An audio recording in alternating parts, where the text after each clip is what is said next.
మనసుతో మొదలుపెట్టాడు. మనసు అంటే ఏమిటి? మనందరం అంటాం మనసు అని. ఆత్మ అంటాం. ఆత్మ కనపడదు, మనసు కనపడదు, దేహం మాత్రమే కనపడతా ఉంటది. కానీ మనసు అసలు ఉన్నదా అని చూస్తే మనసు లేదు. మనసు లేకపోవటం ఏమిటి అంటే ఎక్కడున్నది చెప్పగలవా? దానికి ఏమైనా రూపం చూపించగలవా? ఏం చూపించలేము. కానీ మనసు అనేది ఉన్నట్టుగా చూస్తుంది. కానీ ఆత్మ యొక్క ప్రతిరూపమే మనసు. ఆత్మ ఉన్నది.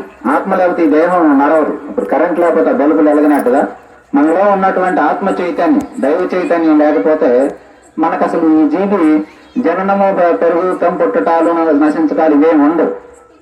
కానీ మరి ఆ మనసు ఏంటి ఎలా అనేది మనం తీసుకుంటే సముద్రం లాంటిది ఆత్మ అనుకోండి. అందులో అలలు ఉంటాయి, ఎగిరి పడతా ఉంటాయి.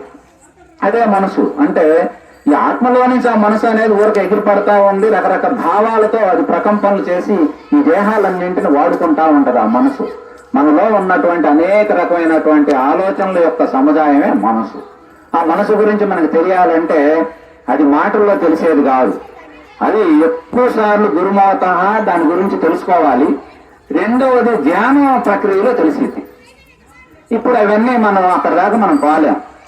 కాబట్టి ఆ విధానంలో మనసు ఒకటి చేసుకోవాలి. రెండవది ఏంటంటే భక్తి మార్గం అనేది గొప్పది అని చెప్పి మన ప్రభువు గారు మనకు ఉపదేశం చేస్తాడు. భక్తి మార్గం అనేది చాలా సులువైన మార్గం.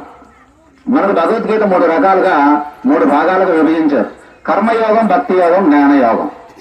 శ్రీకృష్ణ భగవానుడు స్పష్టంగా మొత్తం 18 అధ్యాయాల్లో కూడా 3 భాగాలుగా విభజించి సత్కర్మలు చేయండి, భగవద్భక్తిని అలవర్చుకోండి, ఆత్మజ్ఞానాన్ని పొందండి, నీతి నిజాయితీగా జీవించండి, ధర్మాచరణతో జీవితాన్ని కొనసాగించండి అనేది మనకు మహాత్ముడు చక్కగా మనకు బోధించడం జరిగింది. అట్లాంటి భక్తి అనేది చాలా సులువైన, జ్ఞానం అనేది చాలా కష్టం. కానీ భక్తి చాలా సులువైన మార్గం. స్వామి దగ్గరికి ప్రతి శనివారం మీరు టైం పెట్టుకోండి, 8 to 9 గంట సమయం పెట్టుకోండి. చక్కగా మీరు రోజు వంతుల వారికి ఒక ప్రసాదం తెచ్చుకోండి, చక్కగా కూర్చోండి. కింద పాటలు పాడుతుంటే బ్రహ్మాండంగా ఉంది. కారణం ఏంటి? మీకు రాగం తెలిసింది, తాళానికి పాట వస్తుంది, ఆరోహణలు అవరోహణలు శృతులన్నీ కరెక్ట్గా ఉన్నాయి, బాగా పాడుతున్నారు, మీకు ఆ అలవాటు ఉంది. ఉన్నదానిని మనం కూర్చొని పెద్దలు ఏ పని చేస్తే పిల్లలు అదే చేస్తారు. ఇప్పుడు మనం కూర్చోవడం వల్ల చూడండి, పిల్లలు ఉన్నారు, లేకపోతే పిల్లలు ఈ పాటి శుభ్రంగా నిద్రపోతారు. అందుకని మనం ఏదైతే ఆచరిస్తామో పిల్లలు అది ఆచరిస్తారు. కాబట్టి మన భారతీయ సంస్కృతి సాంప్రదాయం, మనకు రాముడు అనేది ఆదర్శం కోసం వచ్చినటువంటి మూర్తిభవించినటువంటి స్వరూపం రాముడు, సీతారాముడు.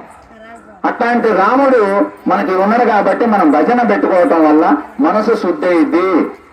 భజనలు చేయటం వల్ల తారతమ్యాలు, ఇంట్లో వైషమ్యాలు ఇవన్నీ పోతవి. అలా పోలేదనుకో, ఇంటి పక్కన ఏం చెబుతాడు, ఏమయ్యా పెద్ద ఆయన ఇప్పుడు దాకా రామనామని చెప్పొచ్చును, నువ్వు ఇంట్లో భార్యని అట్లా అడగటం తప్పు కదా అని పక్క ఆయన అడుగుతాడు. అవును ఏదైనా తప్పేనని మానేస్తాడు. అంటే మనకి దేవాలయం గొప్ప సంస్కారాలను నేర్పుద్ది. అందుకంటే భజన అనేది చాలా మంచిది. ఖచ్చితంగా భజనలు చేసుకోవాలి. నామస్మరణ పైసా ఖర్చు లేని పని. ఏ పూజలు లేవు. రాముడి మంత్రం శివుడు జపించేవాడు నిత్యం, శివ మంత్రం నారాయణమూర్తి జపించేవాడు. అట్లా నామస్మరణ అనేది అంత గొప్పది. హరే కృష్ణ అనే మంత్రం కూడా ఎంతో మందిని మన భారతదేశంలో, ఆయన మన భారతదేశంలో పుట్టి అమెరికా పోయి ఇవాళ దగ్గర 100-150 దేశాలకు విస్తరించింది ఆ సంస్థ. ఇస్కాన్ సంస్థ మొత్తం బ్రాహ్మణులను తయారు చేసింది. అట్లాంటి నామం అంత గొప్పగా ఉన్నది. ఆ నామం వల్ల నేను లాభపడ్డా, మీరు కూడా లాభపడతారు అని చెప్పేటువంటి గొప్ప ప్రవచనం. కాబట్టి మరి అందులో పనికిరాని మాటలు ఉండవు, అన్ని పనికొచ్చాయి. అయితే మన మానసిక వ్యవస్థ ఏ స్థాయిలో ఉన్నాం, మనకి ఎంతవరకు అవసరం అంతవరకు తీసుకోవాలి. తీసుకొని మనం దాన్ని ఆచరిస్తే ఇది ఇతరుల కోసం కాదు, మన కోసమే. ఇప్పుడు భోజనం ఇతరుల కోసం చేస్తాం, మంచినీళ్ళు ఇతరుల కోసం కాదుగా. మనం బ్రతకాలంటే, ఈ జీవి బ్రతకాలంటే, మన చక్కగా దేహం నడవాలంటే మనకు ఆహారం అవసరం, నీరు అవసరం, అనేక సదుపాయాలు అవసరం. అట్లాగే భగవంతుని తత్వాన్ని తెలుసుకోవాలి, నామాన్ని స్మరించాలి, జీవితాన్ని అందులో భయపడితే నీ జన్మ నీకు తెలిసిద్దాయా అని చెప్పడం జరిగింది. సరే, లోతైన విషయాలు తెలియకపోయినా మినిమం మన సంస్కృతి సాంప్రదాయాలను అనుసరిస్తూ మన పెద్దలు మనకి ఏదైతే సూచించారో ఆ మార్గంలో మనం నడుచుకోవటం అనేది ఉత్తమమైనటువంటి మాట. అలా కాకుండా మీరు స్వతహాగా ఎతకాలంటే అన్వేషణ చేయండి, హృదయాన్వేషణ చేయాలి, దైవాన్వేషణ చేయాలి, శాస్త్రాన్ని బాగా అధ్యయనం చేయాలి, గురుమౌతగా మన ప్రవచనాలు వినాలి. నీకు నువ్వు మన ఋషులు ధ్యానంలో కూర్చొని 1000 సంవత్సరాలు చేశారు, అవన్నీ చేయాలి. ఇవన్నీ అంతసేపు చేయలేం. అందుకనే ఓం నమో నారాయణాయ నమః, ఓం నమ శివాయ, ఓం శ్రీ మాత్రే నమః, ఓం శ్రీ రామచంద్ర ప్రభువే నమః, ఇంతే. అది చాలు. 1000 సహస్రనామాలు ఉంటాయి. 1000 సహస్రనామాలు అంటే 1000 ఉంటాయి. 1000 నామాల సారం కలిపితే రామమంత్రం.